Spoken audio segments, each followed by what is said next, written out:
Did you snag that tattoo from a breakfast cereal package, elderly fellow? The tone was youthful, piercing, and soaked in the sort of conceit that stems solely from being top-notch and aware of it. Harlan Whitaker did not glance upward from his beverage.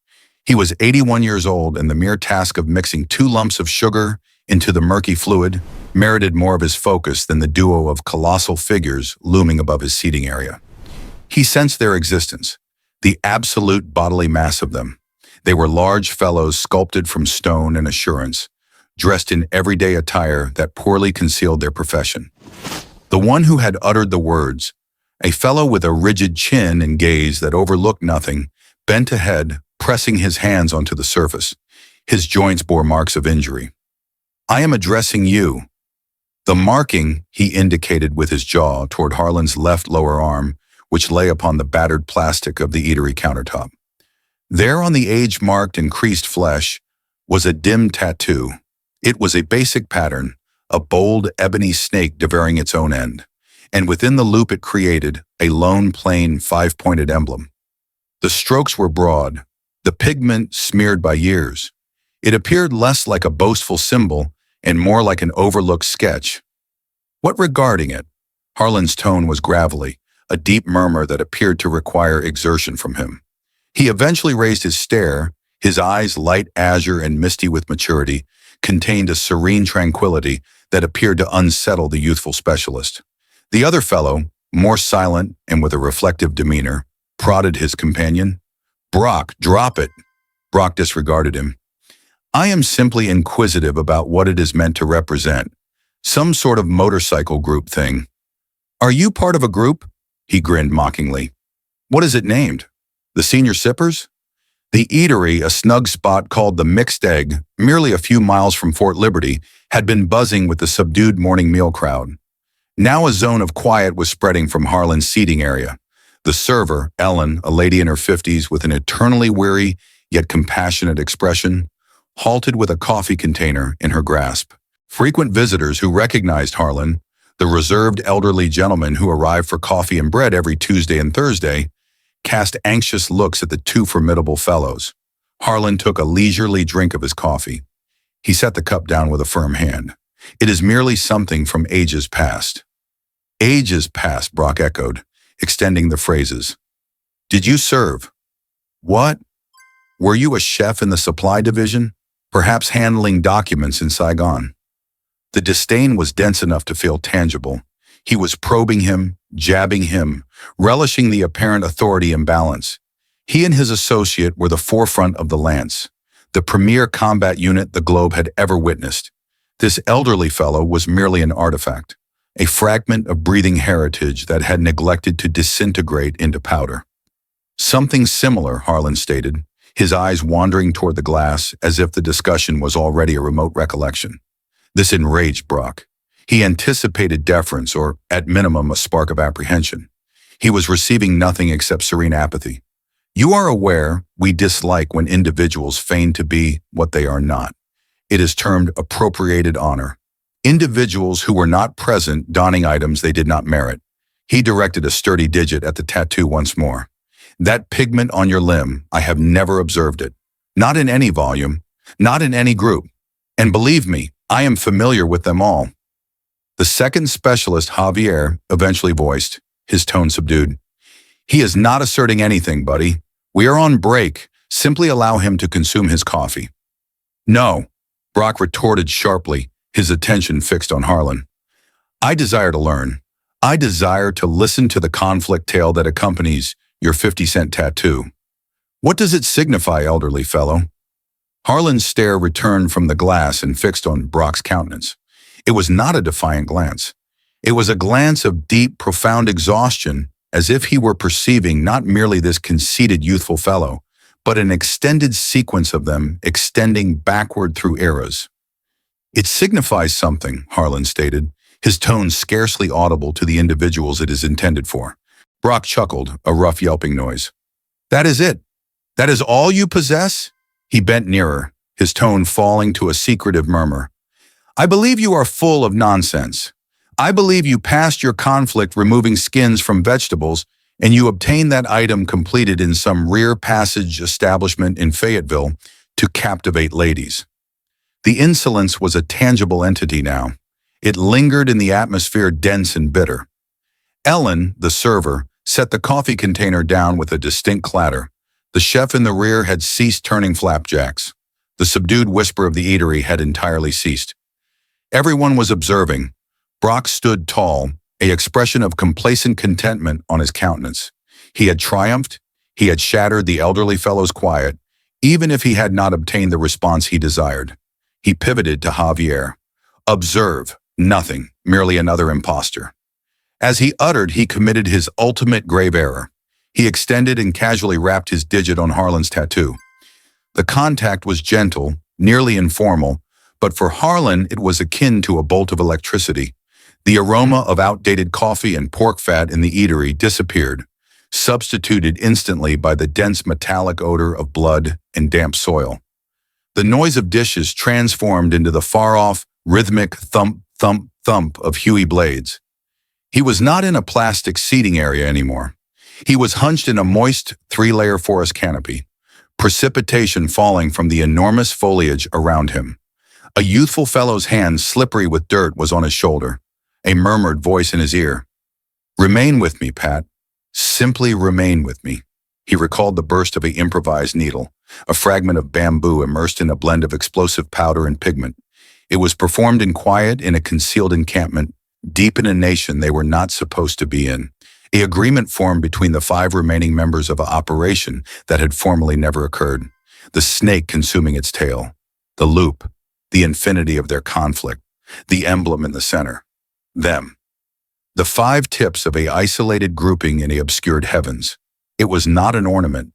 It was a wound. It was a vow. He blinked and the forest was absent. He was back in the eatery. Brock's digit was still on his limb.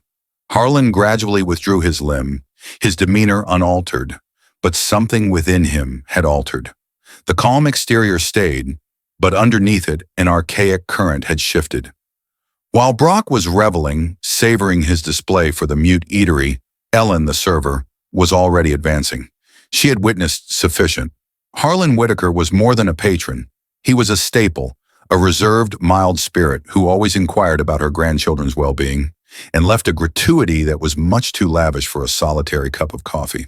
Witnessing him demeaned by these 2 giants of conceit sparked a chilled anger in her. She recognized she could not challenge them bodily, but she was not powerless. She glided into the tiny, disorganized workspace behind the cooking area, shutting the entrance gently. She retrieved her outdated folding telephone, her digits shifting swiftly over the fatigue buttons. She did not contact the authorities. What would they accomplish? Request the fellows to depart. This was a distinct type of issue, one that necessitated a distinct type of resolution. Her relative Kendra worked as an office aide at the JSOC leadership structure on base. A distant possibility, but it was the sole opportunity she possessed. Kendra responded on the second chime, her tone sharp and expert. "General Kaine's office. This is Senior Airman Mills." "Kendra, it is Ellen," she murmured, her tone strained with immediacy. "Listen, I do not have much time. There are 2 of your guys. I think they are here at the eatery, and they are bothering one of my frequent visitors, an elderly fellow." "Ellen, I am in the midst of something," Kendra began, sounding irritated. "If they are causing issues, you should contact the military police." "No, you do not comprehend," Ellen persisted, her tone dropping lower. "The elderly fellow's name is Harlan Whitaker." There was a break on the other side of the connection. "I do not recognize that name. Is he a retired commander or something?" "I do not know what he is," Ellen stated, irritation seeping into her tone. "But they are ridiculing a tattoo on his limb. It is a snake in a loop consuming its tail with an emblem in the middle." The quiet on the other side of the connection was now total. It extended for 3, 4, 5 seconds. When Kendra's tone returned, it was entirely different. The expert sharpness was absent, substituted by a tense, elevated tension. "Repeat that. Describe the tattoo again." Ellen described it one more time. "And the name is Harlan Whitaker?" Kendra inquired, her tone strained. "Yes. Now, are you going to act or not? Remain where you are." "Do not allow them to depart," Kendra stated, and the connection ended. Inside the expansive, barren headquarters of the Joint Special Operations Command, Senior Airman Kendra Mills felt a chilled perspiration emerge on her brow. The name and the emblem were not in any formal database she had entry to, but she had been laboring in this workspace for 3 years, and she had heard the murmurs, the phantom tales told by veteran sergeants major about the fellows who preceded the formal units, the fellows who composed the Guide in Blood and Shadow. Project Omega. General Elias Kaine, the 4-star leader of all of America's premier special operations forces, was in the midst of a highly confidential session with his element leaders. The space was insulated from sound, the atmosphere dense with abbreviations and orbital pictures. Kendra knew the procedure. You do not disrupt the general during a SCF session unless the structure is ablaze or World War III has commenced. She concluded this was near enough. She proceeded to the substantial entrance, inhaled deeply, and rapped. A colonel with an eagle on his neckline opened it slightly, his countenance a veil of irritation. "What is it, airman? I need to converse with the general." "It is pressing. It can wait," he whispered harshly. "Sir, with all respect, it cannot." She shoved past him, her heart pounding against her chest. All gazes in the space, the most perilous and influential military chiefs in the nation, turned to her. General Kaine looked up from the front of the surface, his eyes like fragments of stone. "Airman, this had better be the conclusion of the planet." Kendra proceeded straight to him, her preparation activating. She bent down and spoke in a subdued, distinct tone that only he could perceive. "Sir, I apologize for the disruption. I just received a communication from a contact off base. A fellow named Harlan Whitaker is being bothered at the Mixed Egg Eatery by 2 active duty specialists from the unit." The general's demeanor did not alter. He was a fellow renowned for his poise. "They are questioning his service, sir," Kendra proceeded, her tone quivering slightly. "Specifically, they are mocking his tattoo." She paused, a snake in a loop with an emblem. The alteration was immediate and frightening. The veil of poise did not merely fracture, it evaporated. The hue drained from General Kaine's countenance, substituted by a shadowy, stormy fury that appeared to draw the very air from the space. The other leaders recoiled, astonished. Kaine arose from his seat so rapidly it scraped back and almost fell over. His tone when he spoke was not a yell. It was a subdued, primal directive that cut through the quiet. "Obtain my personal escort. Obtain my transports now." He glanced at the other fellows at the surface. "This gathering is concluded." Back in the eatery, the strain had reached its fracturing point. Brock, having obtained no gratifying response from Harlan, resolved to intensify. His tolerance was absent, substituted by a spiteful necessity to witness the elderly fellow shatter. "All right, grandfather, I think we have had sufficient of your appropriated honor performance," he stated, his tone firm. He seized Harlan's upper limb, his hold astonishingly robust. "Let us take a brief stroll outside. You and me, we can discuss respect." He was menacing to bodily attack an 81-year-old fellow in a public eatery. A shared inhalation passed through the space. Javier grasped his companion's shoulder. "Brock, no. What are you doing?" But Brock was beyond logic. He began to tug Harlan from the seating area. It was then that the noise reached them. It was not the familiar wail of law enforcement alarms. It was a deeper, more foreboding noise. The growl of potent motors traveling at rapid velocity, heads pivoted toward the windows. 3 black government-marked Chevrolet Suburbans had roared into the vehicle area, performing a flawless strategic arrangement around the eatery's entry. Before the transports had even halted completely, entrances burst open and fellows in crisp, neat formal attire emerged. They were not warriors in battle equipment. They were the Leadership Protection Group, serious-faced sergeants, major and master sergeants who advanced with disturbing coordinated accuracy.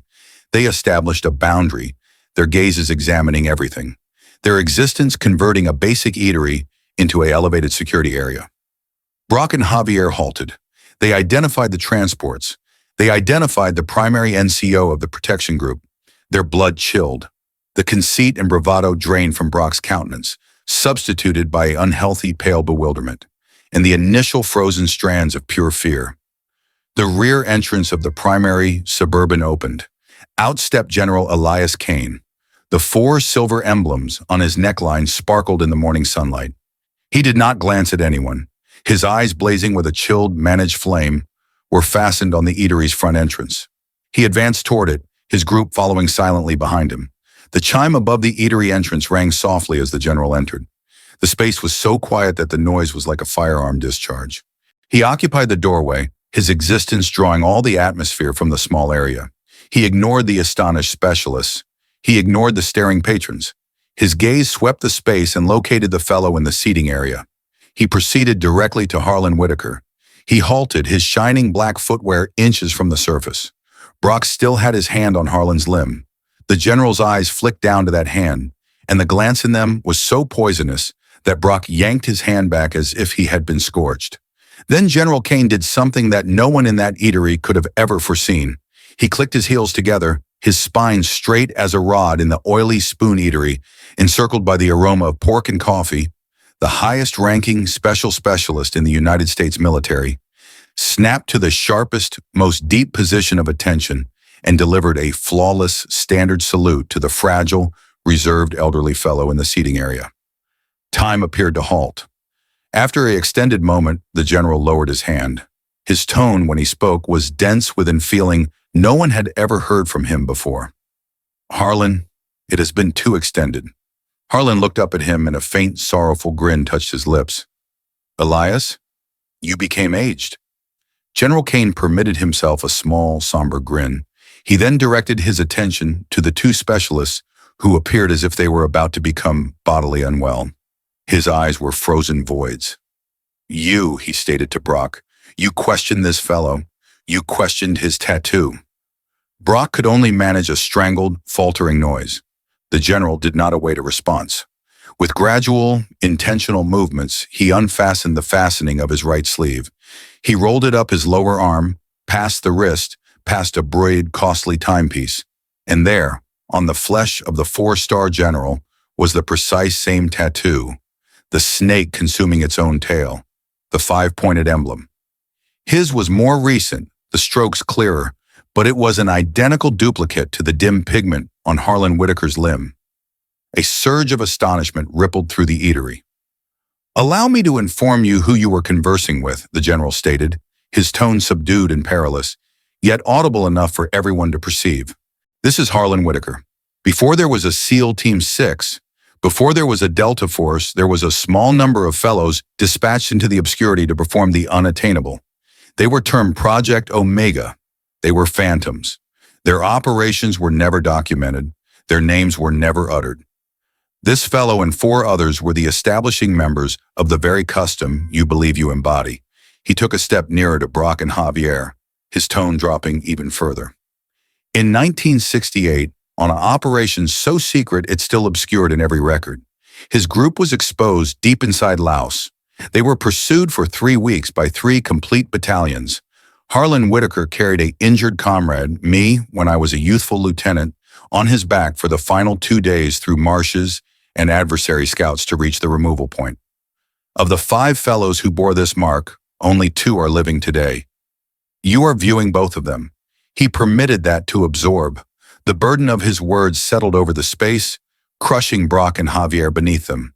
The patrons gazed, their mouths open, viewing the reserved elderly fellow in the seating area with an entirely new comprehension. They were in the company of a myth they never knew existed. The general pivoted back to his specialists. The reprimand when it arrived was not loud. It was a subdued, precise dismantling. "You don the attire of the reserved expert. That is our principle. Today you overlook the reserved part. You overlook the expert part. You overlook that every single item you possess, every fragment of equipment you utilize, every strategy you apply was compensated for in blood by fellows like him. You overlooked to honor your seniors. You overlooked everything." He viewed them up and down with complete disdain. "My workspace, 050 tomorrow. Be ready to surrender your qualifications." He had just terminated their professions in the premier levels. As the 2 youthful fellows stood there shattered and demeaned, Harlan Whitaker eventually spoke. He propelled himself gradually out of the seating area, standing on unstable legs. He viewed not at the general, but at the pale, broken countenances of Brock and Javier.